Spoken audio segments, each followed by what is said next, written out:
This video is brought to you by Scopeic.com. Get yours now.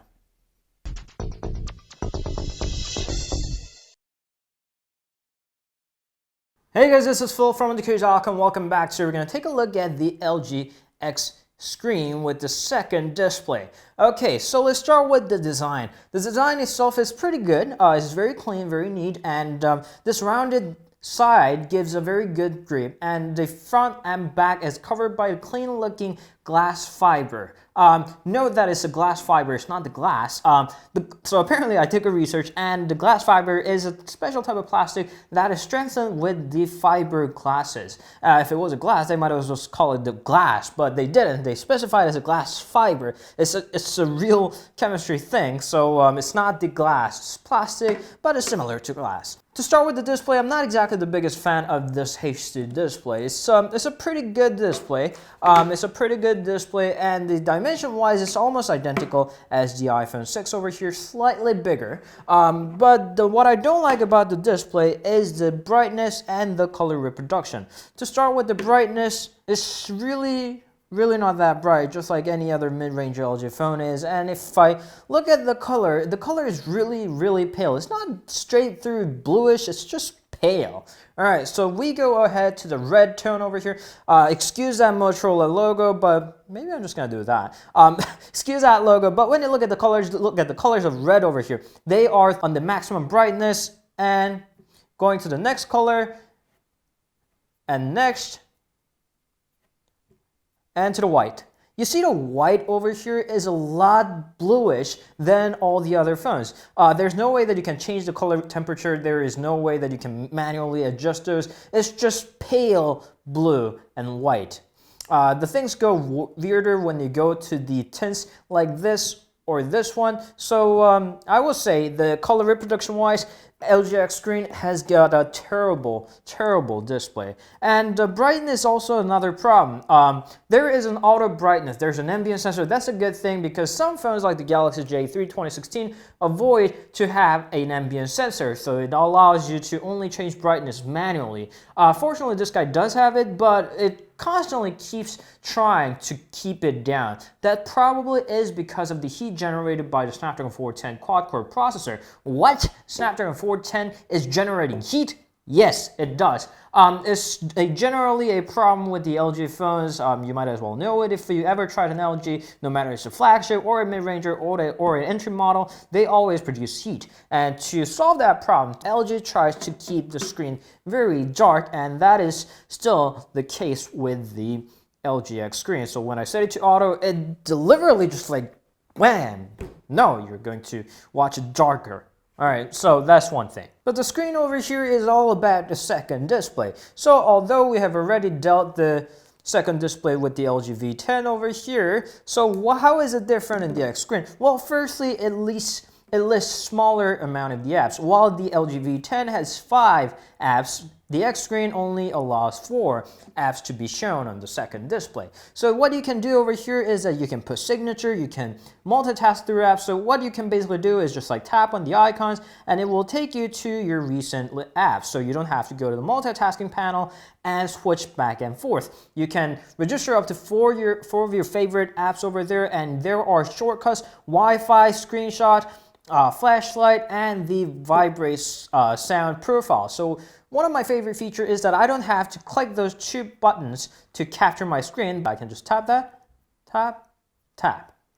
And another thing that I really liked about the second display is when I'm watching a video or a photo in the full screen, the notification bar that's usually there gets tucked away on the second display. So when you're watching a video, you still get to know what is happening there. And when you get a call, incoming call while you're watching it, it doesn't bother you with the display.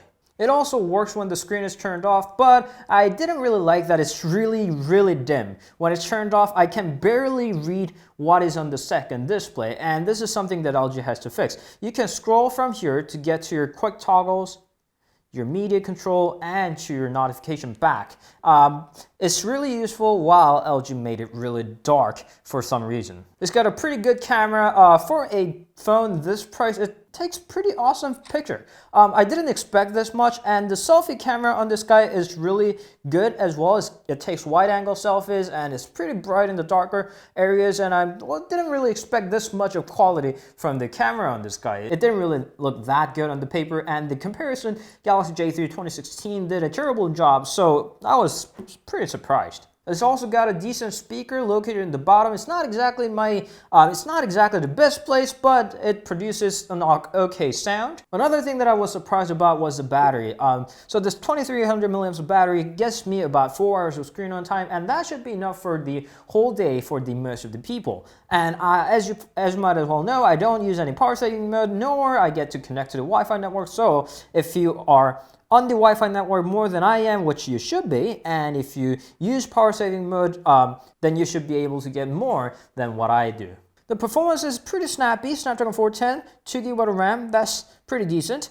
But one thing that I really didn't like about the LG interface is the home launcher. So LG decided to just tuck the icons all on the home screen for you to put it in the folders if you don't like the icons lining up like the iPhones or the Chinese phones. And yes, you get to have an option to have a app drawer with the home launcher, and I don't know what they were thinking, but the default layout isn't really fit. I don't know why they missed this DPI misconception over here. They should make it fit when you guys are shipping it with the phone.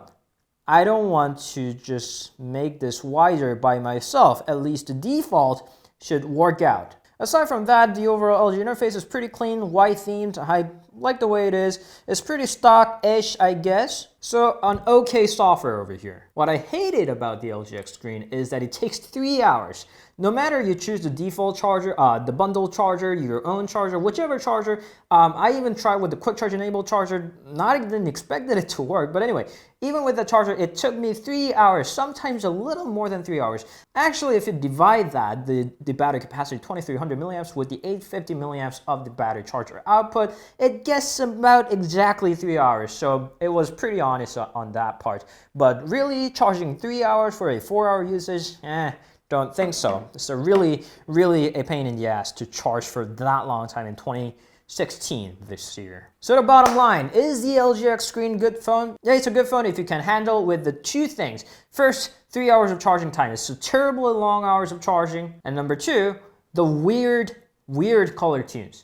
It's definitely very pale. It's very bluish. I don't know what to even call that. It's got a terrible display, especially in the areas of color calibration. So if you can handle those, it's a pretty good phone, and it's gonna be a good bang for your buck. Is a second display useful? Well, it is. It is. But I wouldn't exactly choose this phone for the second display. So there goes my bottom line. It's a good phone, decent phone. If you want a cheap LG, cheap whatever with a decent specs and the decent battery life, here you go. It's an LG X screen with the fiberglass back. All right, thank you always for watching. You can meet us on Instagram, Facebook, Twitter, and Google+, and we'll see you guys later. Ciao.